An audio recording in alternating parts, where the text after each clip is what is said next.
ako sa tabi nila. Dumiretso ako sa kusina para uminom ng tubig. Sa totoo lang nahihiya akong kumain dahil hindi ako marunong magluto. Naglinis na lang ako ng kusina pati na rin banyo. Pagkatapos ay sasala naman. Wala na sila doon kaya ang alam ko'y nasa kwarto na siguro sila. Tahimik naman at wala akong naririnig kaya nagpatuloy ako sa paglilinis. Ang daming kalat. First time na ganito kakalat dito. Parang sinadya niya nalagyan ng mga kalat. Kakatapos ko lang nang lumabas sila. Ang ganda ng ngiti ni Max habang nakakapit sa braso ni Manong. Manang, clean my room. Utos niya sa akin. Okay po, senyorito. Sagot ko sa kanya. Pumasok ako at bumungad sa akin ng magulong kwarto. Parang nadaanan ng bagyo. Nagkalat ang mga damit pati na yung kumot. Ano kayang ginawa nila at ganito kakalat dito? Ay, makalinis na nga. Sinimulan kong damputin ang mga damit nila na nagkalat. Inalagay ko sa laundry basket.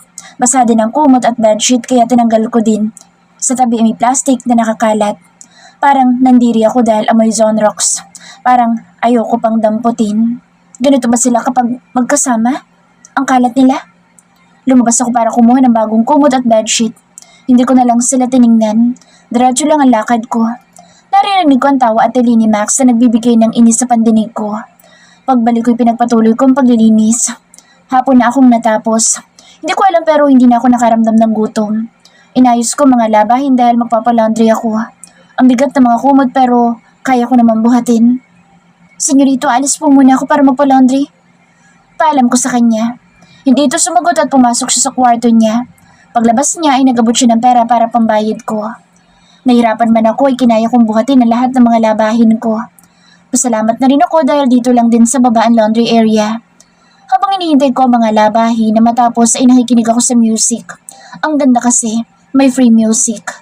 Lumabas muna ang nagbabantay kaya ako na lang natira. Hindi ko alam pero parang hinikayat ako ng tugtog na sumabay. Tumayo ako at nagsimula akong sumayaw. Napapangiti ako dahil hindi ko inaasahan na mararamdaman ko ulit ang ganitong pakaramdam.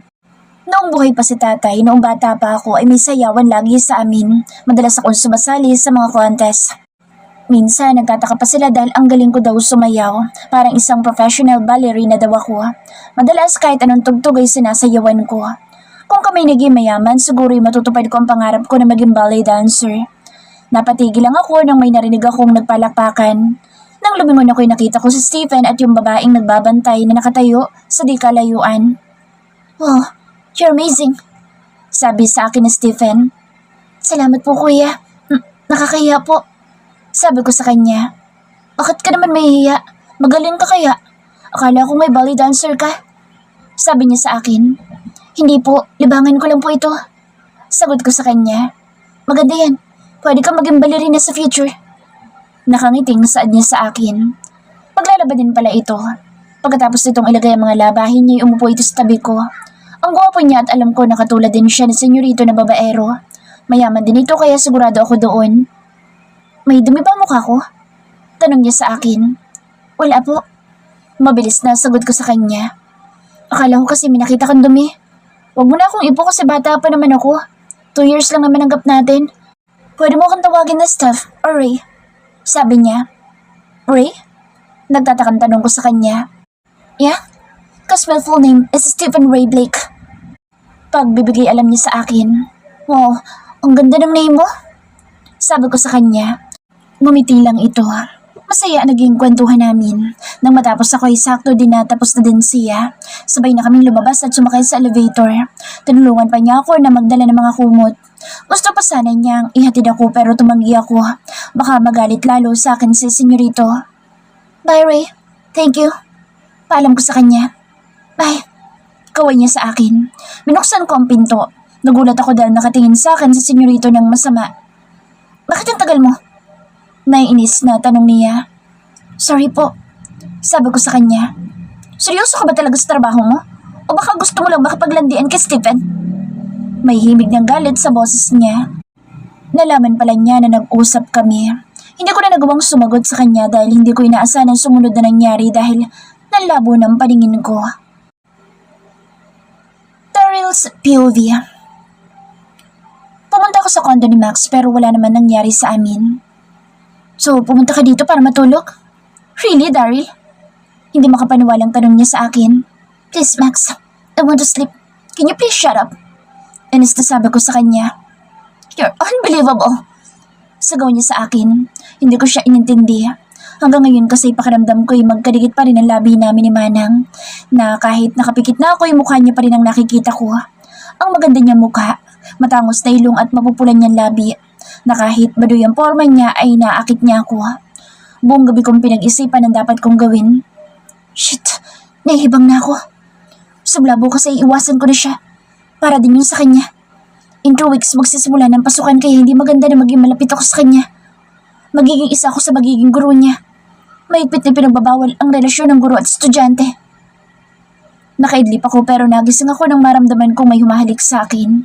Nang idilat ko ang mata ko ay bumungad si Mika sa harapan ko na walang kahit na anumang saplot. Max, what are you doing? Tanong ko sa kanya. I want you, Daryl. Mapang-akit na sabi niya. Max, sorry, parang tired. Sabi ko sa kanya dahil ang totoo ay wala talaga akong gana. Hindi man lang ako nakakaramdam ng init ng katawan ngayon. Daryl, what's going on? This is the first time na tinanggihan mo ako. Tanong niya sa akin. Wala ko sa mood. I think I need to go home. Paalam ko sa kanya. Umuwi ako ng madaling araw. Tahimik ang kondo at pagpasok ay bumalik sa alala ko ang nangyari kagabi. Ito na naman ang katawan ko. Nakakaramdam na naman ng init. Pumasok ako sa silid ko para maligo. Kahit na 3:00 pa lang ng madaling araw ay naligo ako para lang patayin ang init na nararamdaman ko. Natulog ulit ako at nagising ako ng 8 a.m. Una kong ginawa ay sinilip ko ang picture niya sa phone ko. Napangiti ako nang makita ko ang maganda niyang ngiti. Nagluto ako ng breakfast namin. Pagkatapos ko ay nag-ayos ako ng mesa pero hindi pa rin ito lumalabas kaya hinayaan ko na lang.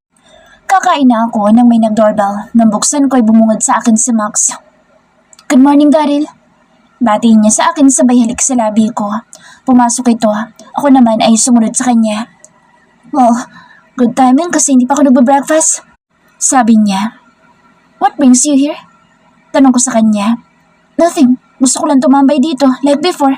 That's it na. By the way, where's your maid? Tanong niya sa akin. She's still on bed. Sagot ko. Pumapayag ka? Her job is to serve you. Let me guess. You cook this breakfast? Am I right? It's not a big deal. Kabit-balikat kong sagot sa kanya. Really? You're paying her without doing anything? Patuloy na sabi niya. Max, let's eat. Huwag mo alalahanin na ibabayad ko sa kanya. Pagod siguro siya kaya hayaan mo na siya. I know that you don't like her. Sabi ko sa kanya habang tinatapos kong pagkain ko. Umupo ako sa sofa. Tanghali na pero hindi pa siya gising. Parang gusto ko na siyang gisingin pero pinigilan ko ang sarili ko. Tumabi sa akin si Max. Maya-maya lang ay narinig kong bumukas ang pintuan ni Manang kaya hinalikan ko si Max. Hanggang sa lumalim. Nakapikit si Max kaya nasundan ko ng tingin si Manang. Tahimik lang siyang pumasok sa kusina. Dahil sa ginawa ko ay kailangan kong pangatawanan kaya pumasok kami ni Max sa kwarto ko at doon namin tinuloy ang dapat namin gawin. Naboboring na ako dahil sobrang tagal kong labasan pero nang simulan kong isipin ang magandang mukha ni Manang ay binilasan ko ang galaw ko at maya-maya lang ay nakaraos ako kaagad. Gumamit din ako ng protection para sigurado. Sinadya kong ilapag sa sahigang ginamit ko. Gusto ko na ma-turn off siya sa akin kahit na hindi ko alam kung may nararamdaman ba siya sa akin.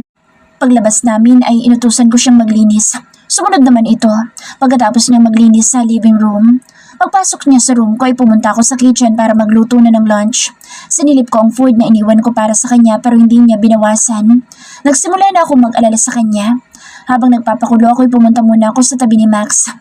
Nagugulat ako kasi bigla na lang niya akong hinahalikan. Sakto pa lumabas si Manang. Dumiretso ito sa storage room. Alam ko na kukuha siya ng pamalit sa kama ko. Huminga ako ng malalim dahil nag-aalala ko sa kanya. Hindi ba siya nagugutom? Tanong ko sa sarili ko. Daryl, kain na tayo. I'm hungry already. Sabi sa akin ni Max. Wala na ako nagawa ng hilahin niya ako. Siya na rin ang nag-ayos ng mesa. Past 2 in the afternoon na, but she's still inside my room. Akmang papasok ako nang bumukas ang pinto. May dala-dala siya mga labahan. Nagpaalam siya na maglalaba. Gusto ko siyang pigilan at sabihin na kumain muna pero dahil nakatingin sa akin si Max, ay pumasok na lang ako para kumuha ng pera na pambayad niya sa pagpapalaundry. Lumabas ito. Alam ko nahihirapan itong dali ng mga labahin. Nagtatalo ang nasa loob ko kung susunod ba ako. At dahil hindi ako mapakali, Max, you need to go now. Sabi ko sa kanya. Tumingin lang ito ng may pagtataka pero sumang-ayon din. Ihatid mo ko sa lobby, please. Sabi nito sa akin. Okay, no problem. Sagot ko sa kanya. Sakto dahil gusto ko rin siyang silipin sa laundry area. Nang makaalis si Max ay palihim akong nanonood sa kanya. Lumabas ang tagabantay kaya siya na lang natira. Tumayo ito at maya-maya nagsimula siyang sumayaw. She's good and so beautiful. Bawat galaw niya ay ang ganda niyang tingnan. Hindi ko maiwasang kunan siya ng video. Nasira lang ang mood ko nang dumating si Stephen. Nagtaka ko dahil naglalaban na pala ito ngayon. Sa tingin ko ay alam niya na nandito si Manang. Gusto ko siyang puntahan at ilahing palayo sa lalaking iyon. Ang ganda kasi ng ngiti niya dito. Nakita ko na paalis na sila kaya mabilis akong bumalik sa kondo ko. Pagdating ko hinintay ko siyang pumasok. Dahil naiinis ako bigla ko na lang siyang pinagalitan. Pero hindi na niya nagawang sumagot sa akin dahil kung hindi ko naagapan ay bumagsak siya sa sahig. Kinabahan ako dahil nahimatay siya. Manang, do you hear me? Manang, wake up! Tinapik-tapik ko ang mukha niya. Binuhat ko siya at dinala sa sofa pagkatapos ay kumuha ko ng pwede kong ipaamoy sa kanya. Maya-maya nagkamalay na ito. Tatayo sana ito nang pigilan ko siya. Just stay here. Sabi ko sa kanya. Pero hindi pa po ako tapos sa trabaho ko, senyorito. Sagot niya sa akin. I know, just stay here. Sabi ko ulit sa kanya.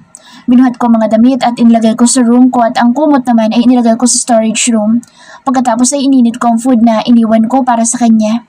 Inayos ko ang mesa. Bumaling ako sa kanya at binuhat ko siya papunta sa dining room. Ay, ano pong ginagawa niyo, senyorito? Bakit niyo po ako binubuhat? Tanong niya sa akin. Hindi ko siya sinagot. Ibinaba ko siya sa upuan. Tumabi ako sa tabi niya at kinuha ko ang kutsara at tinidor. Ako na mismo ang magsusubo sa kanya. Itinapat ko ang kutsara sa bibig niya pero nakatingin lang ito sa akin. Bakit niyo po ginagawa ito? Tanong niya sa akin. Let me do this for you. Wala sa sariling sagot ko sa kanya. Kaya ko naman po. Saka hindi niyo po dapat ako pinagsasilbihan dahil ako po ang katulong dito. Sabi niya sa akin. Dahil sa sinabi niya, binitawan ko ang hawak ko na kubiertos. Kumain ka na at huwag ka magpapagutom dahil magagalit sa akin si mommy kapag nalaman niya na pinababayaan kita. Sabi ko bago lumabas sa dining room. Kinuha ko ang phone na binili ko para sa kanya. Bala ko kasi na ibigay para may magamit siya. Sasha's POV.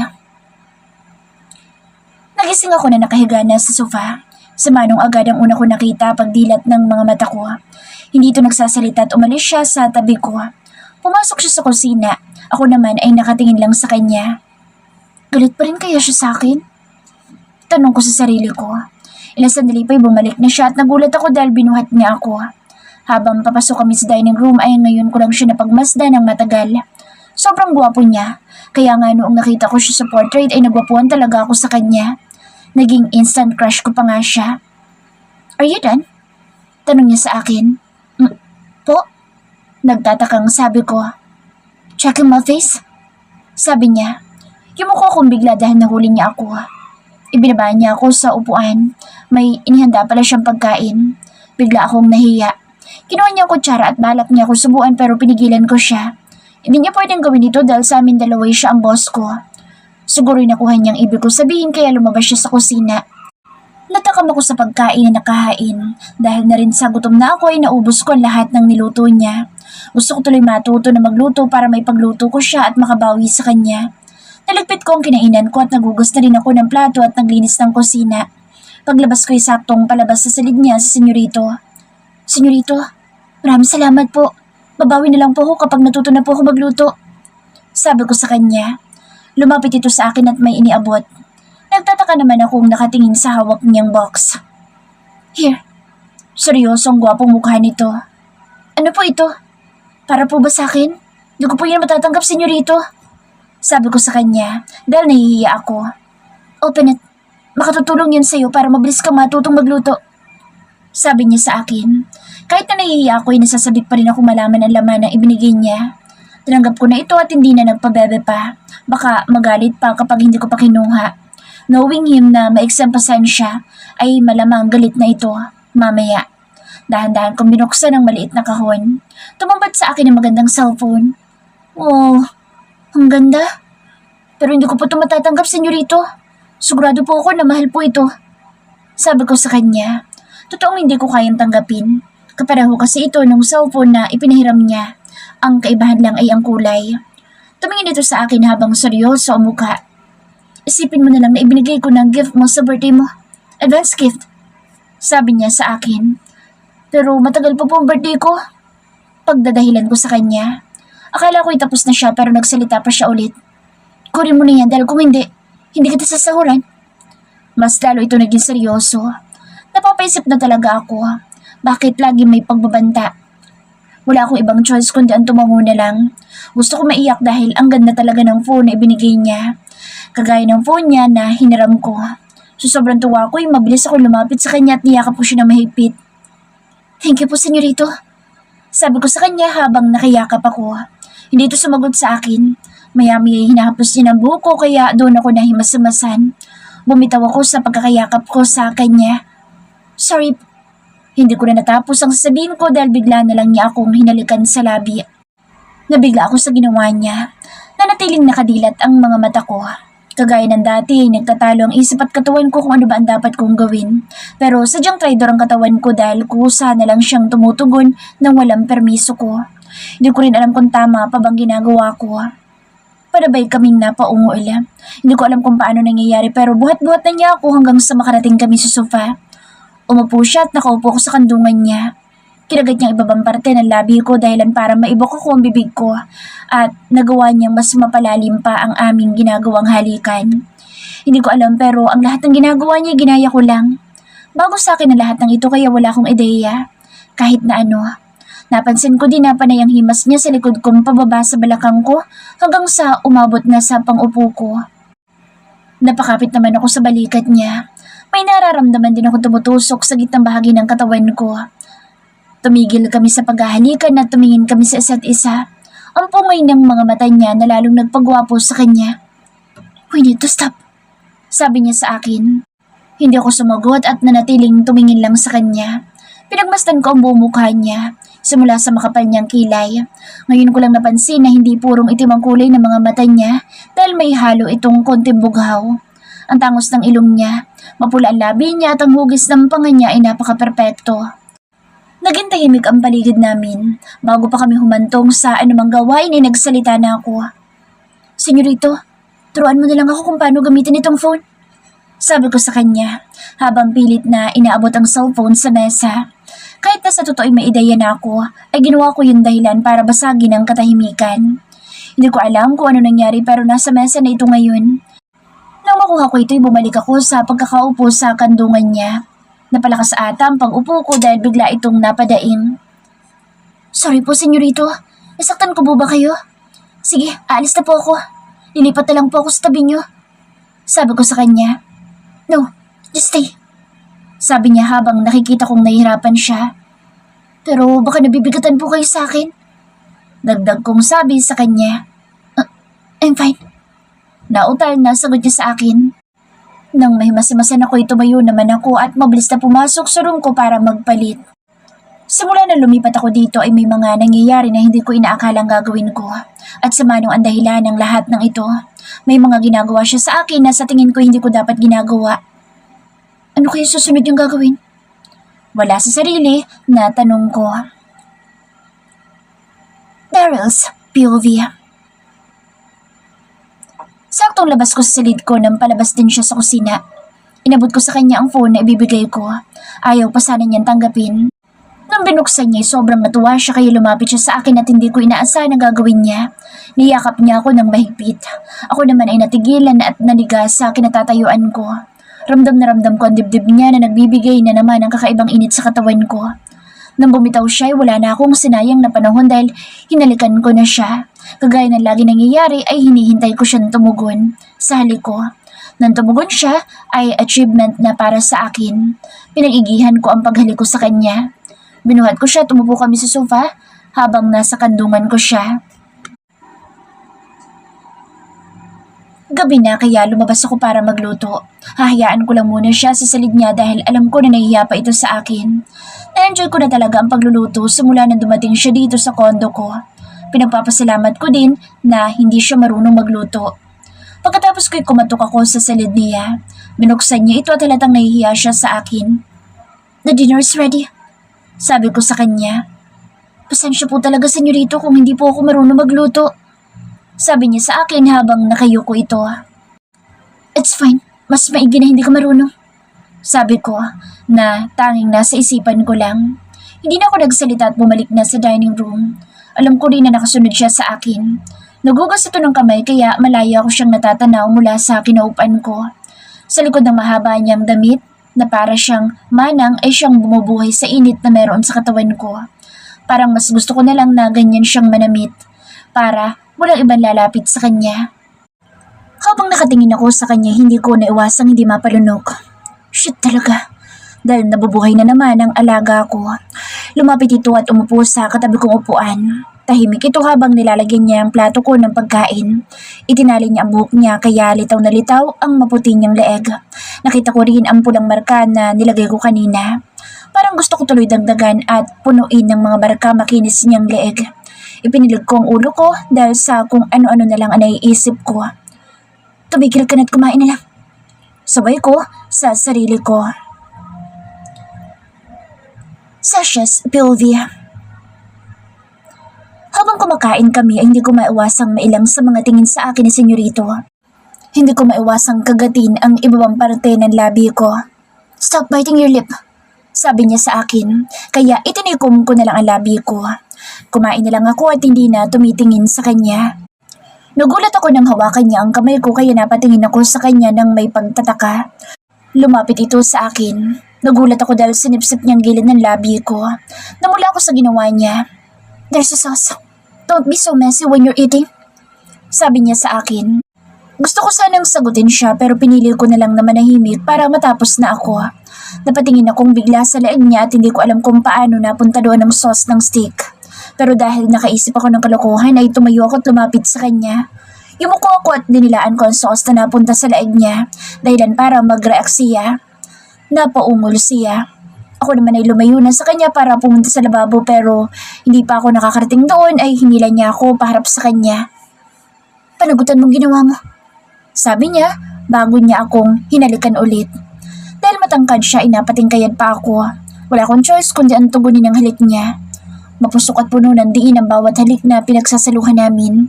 Kapwa kami naghahabol ng hininga na maghiwalay ang mga labi namin. Tumalikod ako at sinimula ng paghuhugas ng mga plato. Ramdam ko na nakatingin ito sa akin. Hindi ko na maintindihan ang puso ko dahil ang bilis na naman ang tibok nito sa mga oras na ito. Nang matapos ay naalala ko na magpapaalam pala ako sa kanya. Ayoko magpaalam kapag paalis na ako. Senyorito, tawag ko sa kanya. Tanging sagot niya sa akin habang abala sa phone niya. Gusto ko po sana magpaalam. Panimula ko sabi. Uuwi po ko sa amin. Dagdag ko pang sabi sa kanya. Tumingin ito sa akin habang nakakunot ang noo pero hindi rin ito nagsasalita. Nagpaalam na po ako kay senyora bago pa po ako pumunta rito. Dagdag ko pang sabi. Kailan uwi mo? Seryosong tanong niya sa akin. Sa Sabado po. Sagot ko naman sa kanya. When are you coming back?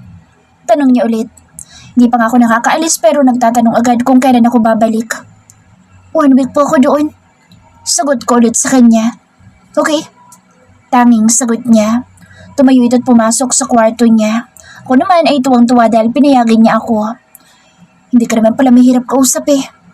Sobrang miss ko na talaga si nanay at si Bunsoy. Bahala ko silang sorpresahin. Tsaka na matutuwa si nanay kapag umuwi ako. Bukas ay magpapaalam ako na mag-grocery ako para pasalubong ko sa kanila. May naitabi naman akong pera dahil hindi naman ako magastos na tao. Nagulat ako na mag-ring ang phone ko. Hanggang ngayon ay hindi pa rin ako makapaniwala na may ganito ako kagandang phone. Bumalik tuloy ang alaala ng nangyari kanina. Hindi ko maiwasang mamula kapag naalala ko. Ako ba talaga yun? Hindi kasi ako makapaniwala na nagagawa ko ang bagay na iyon. Talaga na nga talaga ako. Ani ko sa sarili ko. Nagulat ulit ako nang umalingaw ulit ang ringtone ng cellphone ko kaya sinagot ko na ito. Hello? Bakit ang tagal mo sagutin? Tanong sa kabilang linya. Po? Sino po sila? Tanong ko. It's me. Maiksing sagot niya. Kayo po pala, senyorito. May kailangan po ba kayo? Tanong ko sa kanya. Wala naman. I want to hear your voice before I go to bed. Sagot niya sa akin. Bigla naman akong kinilig sa sinabi niya. Napatakip pa ako ng bibig ko dahil baka marinig niya ako. Good night po, senyorito. Sabi ko sa kanya sabay baba ng tawag. Hindi ko maiwasang tumili pero nang ma-realize ko na baka marinig ako sa labas ay mabilis kong tinakpan ng bibig ko. Sumampa ako sa kama at nagtakip ng unan sa mukha ko. Hindi ko kasi maiwasang uminit ang pisngi ko sa kilig. Oo, kinikilig ako kahit na suplado siya palagi.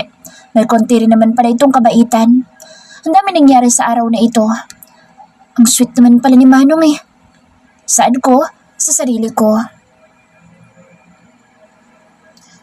Daryl's POV.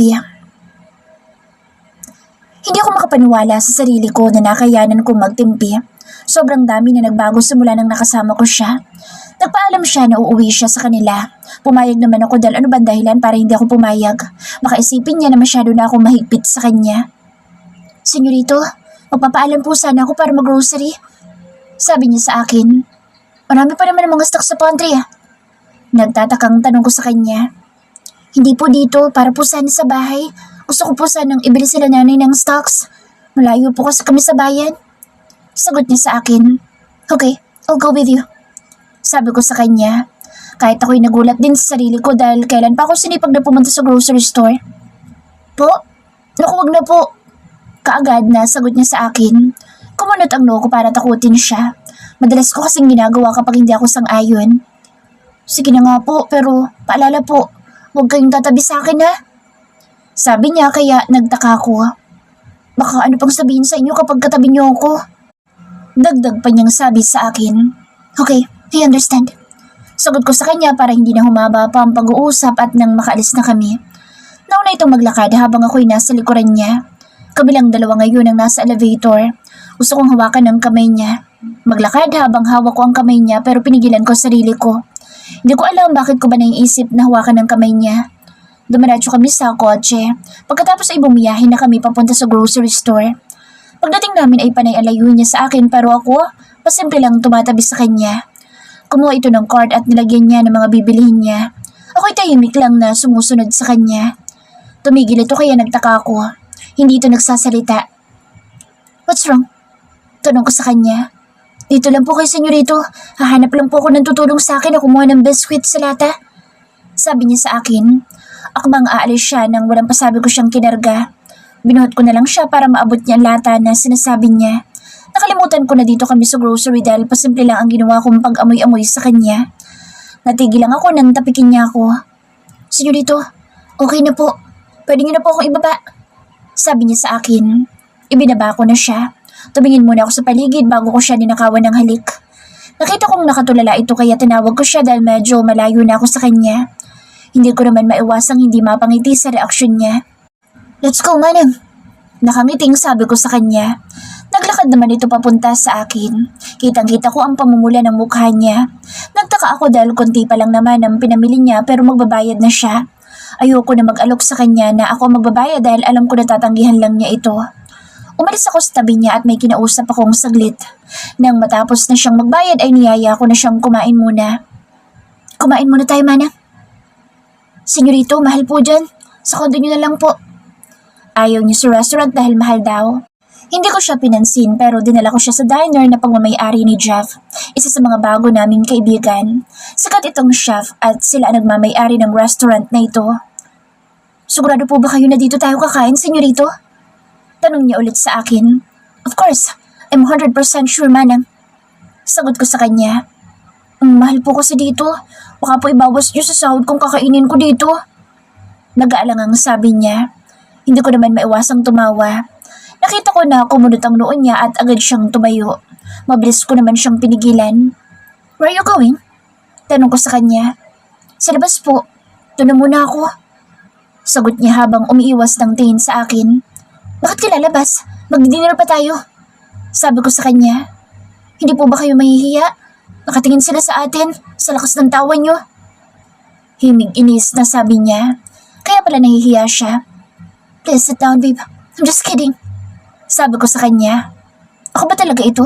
Kasi gumagamit ako ng please at may babe pa kahit na hindi naman kami. Umupo naman na ito ulit pero umiwas ng tingin sa akin. Lalambingin ko sana ito na may biglang tumawag sa akin. Hi Daryl! Tawag sa akin ng babaeng matagal ko nang ibinaon sa limot. Arian. Biglang bigkas ko sa pangalan niya. Long time no see, Daryl. Sabi niya habang nakangiti. Yeah, it's been years. Tanging sabi ko, I'd miss you. Sabi niya, sabay yakap sa akin.